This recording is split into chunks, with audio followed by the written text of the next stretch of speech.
नमस्कार, मैं हूँ Drishti Jain and I welcome you to Ghatna Sutra. आज हम पढ़ेंगे 4 सितंबर 2025 के करंट अफेयर्स के important questions both prelims as well as mains point of view से। तो सबसे पहले हम प्रीलिम्स का फर्स्ट क्वेश्चन देखते हैं। Which large scale initiative was launched by Tirupati urban development authority to revive Swarnamukhi river. तो स्वर्णमुखी रिवर को रिवाइव करने के लिए तिरुपति अर्बन डेवलपमेंट अथॉरिटी ने कौन सा ऑपरेशन स्टार्ट किया? तो ऑप्शन है ऑपरेशन स्वर्णा, ऑपरेशन प्रकृति, ऑपरेशन कल्याणी और ऑपरेशन तिरुपति। तो सही आंसर क्या है? ऑपरेशन स्वर्णा।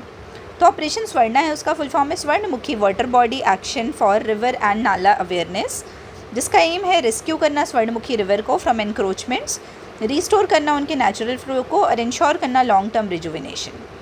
ठीक है, ये जो ईस्ट फ्लोइंग रिवर है आंध्र प्रदेश में ओरिजिनेट होती है चित्तूर डिस्ट्रिक्ट में और ट्रैवल करती है 130 किलोमीटर वाया तिरुपति हिल्स और ज्वाइन करती है bay of Bengal with catchment area of 3225 square kilometre. ठीक है, फिर next question is as per air quality life index 2025 which state और UT shows the highest 8.2 year loss in life expectancy due to air pollution. ये आप सभी को याद होगा, हमने मॉर्निंग में इसको करंट अफेयर्स के फॉर्म में पढ़ा था 3 दिन पहले। तो अभी रिपोर्ट आई है उसके हिसाब से पूछ रहा है। तो ऑप्शंस आर गुजरात, दिल्ली, बिहार, राजस्थान। ये आप ना तुक्का से भी टिक कर सकते हो, ऑब्वियसली दिल्ली। तो करेक्ट आंसर इज दिल्ली। जो एयर क्वालिटी रिपोर्ट आई है एयर क्वालिटी लाइफ इंडेक्स की report by University of Chicago, उसने हाईलाइट किया है कि air pollution as India's greatest health threat और वो रिड्यूस कर सकता है एवरेज लाइफ एक्सपेक्टेंसी को 3.5 ईयर्स से। दिल्ली एनसीआर में रेसिडेंट्स 8.2 ईयर्स और लाइफ लूज़ कर रहे हैं और अलग अलग स्टेट का अलग अलग है। Third is the typhoon missile system was developed by which nation. तो टाइफून मिसाइल सिस्टम कौन से नेशन ने डेवलप किया है? तो options R India, China, United states और फ्रांस। तो correct answer is United states. United States developed the Typhoon missile system, also known as mid-range capability और strategic mid-range fires। क्या बोलते हैं? mid-range capability बोलते हैं या strategic mid-range fires बोलते हैं। ये किसने बनाया? लॉकहीड मार्टिन ने बनाया। It integrates SM-7 missiles with 320 plus kilometre range और टोमाहॉक क्रूज मिसाइल है जो 1500 किलोमीटर तक पहुँच सकती हैं। Containerised, road mobile and survivable, it is being temporarily deployed in Japan. तो कहाँ पे टेम्पररीली डिप्लॉय की जा रही है? जापान में, during joint Indo US military exercises for regional security. Fourth is which medicine is found more effective than aspirin for long term prevention of heart attacks. तो heart attack के prevention के लिए कौन सी मेडिसिन ज़्यादा अच्छी है compare to aspirin? तो options are metformin, clopidogrel, ibuprofen and heparin. तो ऑप्शन है the correct answer is clopidogrel. अब ये उतना इंपॉर्टेंट नहीं है, ये बस एक रिसर्च है और कोई हम मेडिकल के स्टूडेंट नहीं है जो हम इसका नाम याद रखेंगे, बस हमारे लिए इतना ही काफ़ी है। Next is the Srivilliputhur Megamalai tiger reserve. इसको मैं कट मार्क कर सकती हूँ ना, मतलब it is not important. Question number 5 is the Srivilliputhur Megamalai tiger reserve is situated in which Indian state. तो सिल्वीपत्थूर मेघामल्लाई टाइगर रिजर्व कौन से स्टेट में सिचुएटेड है? तो ऑप्शंस आर तमिलनाडु, आंध्र प्रदेश, महाराष्ट्र और उड़ीसा। तो करेक्ट आंसर क्या है? तमिलनाडु। ये स्टैब्लिश हुआ था 2021 में। The Srivilliputhur Megamalai tiger reserve Tamil Nadu में जो है was formed by merging Srivilliputhur grizzled squirrel wild life sanctuary और मेघामल्लाई वाइल्ड लाइफ सेंचुरी को मर्ज किया था। ये कहाँ स्प्रेड है? थेनी में, विरुद्धनगर में एंड मदुरई डिस्ट्रिक्ट में। और ये कनेक्ट करती है केरला के पेरियार टाइगर रिजर्व को और तमिलनाडु के कालक्कड़ मुदुनथराई टाइगर रिजर्व को और इंश्योर करती है कॉरिडोर कनेक्टिविटी। ये रिलाई करती है वैगई में, सूरियलारू में एंड सनमुगानाथी रिवर्स पे फॉर इकोलॉजिकल सस्टेनेंस। ठीक है, तो आई होप यहाँ पे हमारा प्रीलिम्स वाला टॉपिक ख़त्म हुआ, आपको समझ आया होगा। अब हम आते हैं मेंस के 2 इंपॉर्टेंट क्वेश्चंस में। तो सबसे first question is the Public Account Committee has proved more effective in highlighting governance failures than in ensuring their rectification. Analyse तो बोल रहा है कि जो पब्लिक अकाउंट कमेटी है वो ज़्यादा इफेक्टिव रही है हाईलाइट करने में गवर्नेंस फेलियर रेदर देन उनको करेक्ट करने में। तो ये क्वेश्चन है, इसको हमको एनालाइज करना है। हमने पब्लिक अकाउंट कमेटी का एक बार ऑलरेडी क्वेश्चन देख चुका है, हम फिर से इसको पढ़ेंगे ताकि हमारा ये रिवाइज हो जाए। तो हम इंट्रो, बॉडी और कंक्लूजन के फॉर्म में करेंगे। तो हम इंट्रो स्टार्ट करेंगे पब्लिक अकाउंट कमेटी से। तो जो पब्लिक अकाउंट कमेटी है it is one of the oldest parliamentary financial committees और ये स्टैब्लिश हुई थी 1921 में पहली बार स्क्रूटनाइज करने के लिए गवर्नमेंट अकाउंट्स को और फाइनेंशियल अकाउंटेबिलिटी इंश्योर करने के लिए। While it has played a vital role in exposing irregularities and inefficiencies, जो उसका इन्फ्लुएंस है ड्राइव करने में corrective action has remained limited. ठीक है, इफेक्टिवनेस क्या है हाईलाइट करने में गवर्नेंस फेलियर्स? तो first is scrutiny of CAG reports. तो जो पीएसी है वो एग्जामिन करता है reports of controller and auditor general और एक्सपोज करते हैं इरेगुलरिटीज़ इन एक्सपेंडिचर। जैसे एग्जाम्पल ले लिया जाए 2G स्पेक्ट्रम केस है, कोल ब्लॉक एलोकेशन है, वो अभी फोकस में आए थे पीएसी की स्क्रूटनी के कारण। Next is ensuring transparency. तो ट्रांसपेरेंसी कैसे इंश्योर करेंगे? Through its deliberations and reports PAC has shed light on systematic lapses, wasteful expenditure और इंस्टेंसेस ऑफ करप्शन, इन सब चीज़ों में। फिर नॉन पार्टीशन डेलिबरेशन की बात करते हैं तो ट्रेडिशनली चेयर किया गया था अपोजिशन एमपी के द्वारा, लेकिन PAC often brings out critical assessment of executive without much political bias. तो बिना पॉलिटिकल बायस के या बहुत कम पॉलिटिकल बायस के ये चीज़ें लाती है सामने, तो इसका नॉन पार्टीशन बिहेवियर होता है। लिमिटेशंस क्या है क्योंकि मतलब कि ये रेक्टिफाई क्यों नहीं कर पाती, चीज़ों को हाईलाइट तो कर देती है बट रेक्टिफाई क्यों नहीं कर पाती।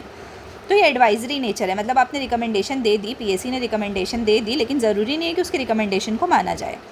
तो PAC recommendations are not binding, the government may ignore और delay the implementation.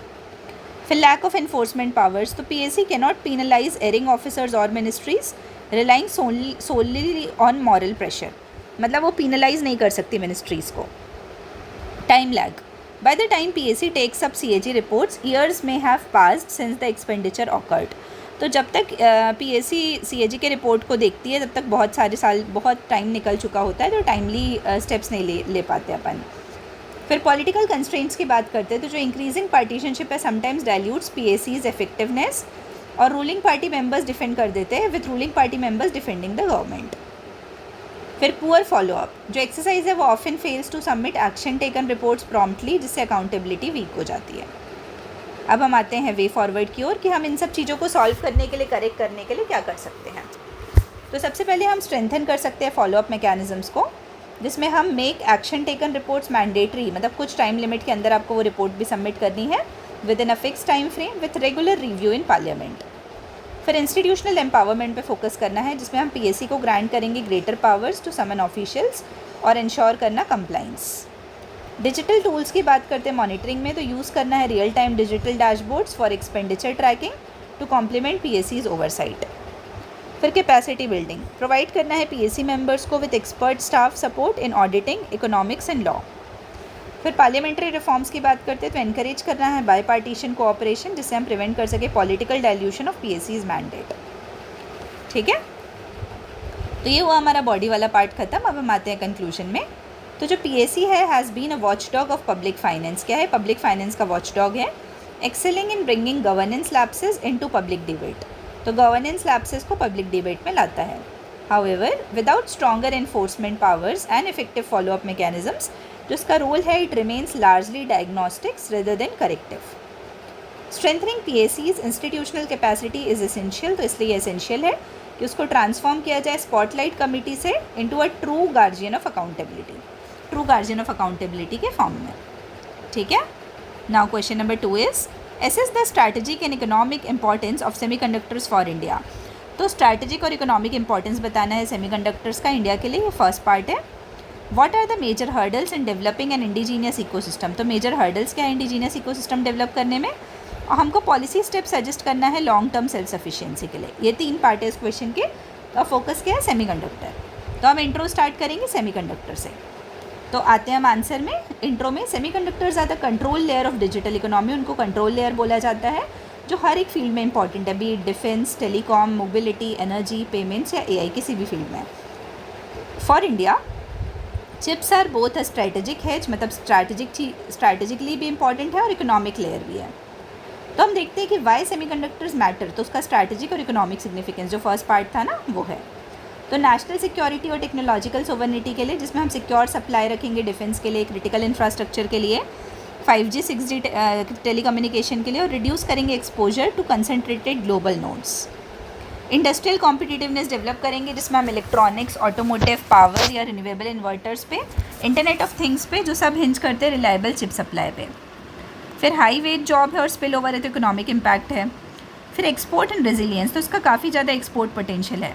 India can target speciality nodes, power analogue और advanced packaging where demand is growing and entry barriers are lower. फिर major hurdles क्या है building in indigenous ecosystem में? Scale and capex intensity है, जिसमें green field fabs cost, मतलब अभी काफ़ी ज़्यादा कॉस्ट है। ठीक है, टूलिंग एंड IP एक्सेस की बात की जाए तो dependency on a few OEMs, मतलब कुछ ही वेंडर्स हैं उन पे हमारी डिपेंडेंसी है। टैलेंट एंड एक्सपीरियंस गैप की बात की जाए तो शॉर्टेज है हमारे पास टैलेंट और एक्सपीरियंस का। यूटिलिटी एंड लॉजिस्टिक्स की बात की जाए तो अल्ट्रा रिलायबल पावर चाहिए होता है, वास्ट डीआयनाइज्ड वाटर चाहिए होता है, ये सब हमारे पास कम है। सप्लाई चेन डेप्थ की बात करते हैं तो इनएफिशिएंट डोमेस्टिक सप्लायर्स हैं फोटो रजिस्टर्स के लिए, कॉर्ड्स वेयर के लिए या लीड फ्रेम्स के लिए।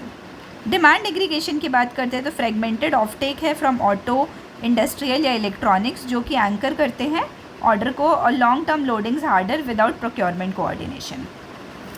तो ये हुए हमारे चैलेंजेस। अब हम इसको सॉल्व कैसे करेंगे, वे फॉरवर्ड क्या है, तो हम स्पेशलिटी फर्स्ट स्ट्रैटेजी पे फोकस करेंगे, जिसमें प्रायोरिटाइज करेंगे 2865/90 नैनोमीटर लॉजिक। फिर पैकेजिंग और सबस्ट्रेट्स पे फोकस करेंगे एट स्केल, जिसमें फास्ट ट्रैक करेंगे OSAT और ATMP क्लस्टर्स को विद सबस्ट्रेट फैब्रिकेशंस। बैंकेबल ऑफटेक पे फोकस करेंगे, जिसमें क्रिएट करेंगे sovereign chip procurement pool, long term purchase agreements railway से, पावर से, डिफेंस से और पब्लिक डिजिटल इंफ्रास्ट्रक्चर से। फाइनेंस आर्किटेक्चर पे फोकस करेंगे, जिसमें ब्लेंडेड कैपिटल होगा, 50% कैपेक्स सपोर्ट और लो कॉस्ट इंफ्रास्ट्रक्चर लोन्स रहेंगे। फिर एक्सेलरेटेड डेप्रिसिएशन रहेगा सेमी कैप टूल्स के लिए या रिफर्बिश्ड टूल पाथवेज के लिए for mature nodes. Talent pipeline और एब्जॉर्प्शन की बात की जाए तो एक्सपैंड करना है हमको अप्रेंटिसशिप मॉड्यूल्स को फंड करना है क्लीन रूम ट्रेनिंग सेंटर्स को, और स्केल करना है chips to startup style programmes को। टूलिंग और IP एक्सेस डिप्लोमेसी की बात की जाए तो यूज़ करना है अलाइंसेज विद जापान, अलग अलग कंट्री से जो हमारे अच्छे अलाइंसेज हैं ना उसको यूज़ करना है, जैसे जापान, US, ताइवान, EU, जिससे हम मल्टी ईयर एश्योर्ड एक्सेस ला सकें लिथोग्राफी के लिए, डिपोजिशन टूल्स के लिए और प्रोसेस IPs के लिए। अब हम आते हैं कंक्लूजन में, तो हमको रिलेट करना है क्वेश्चन से। इंडिया की जो चिप स्ट्रैटेजी है शुड ब्लेंड प्रैग्मेटिज्म और ऑप्शनैलिटी, जो R&D वगैरह पे फोकस करे, तभी हम मूव कर पाएंगे chip dependent to chip confident country, और इवेंचुअली उसी से हम चिप कॉम्पिटिटिव, मतलब हम एक्सपोर्ट करना भी चालू कर देंगे, ठीक है, चिप कॉम्पिटिटिव सेगमेंट। तो आई होप ये क्लियर है। अब हम कल मिलेंगे 5 सितंबर के करंट अफेयर्स के साथ मॉर्निंग में। तब तक के लिए आप सभी को बहुत बहुत धन्यवाद and all the very best. Thank you.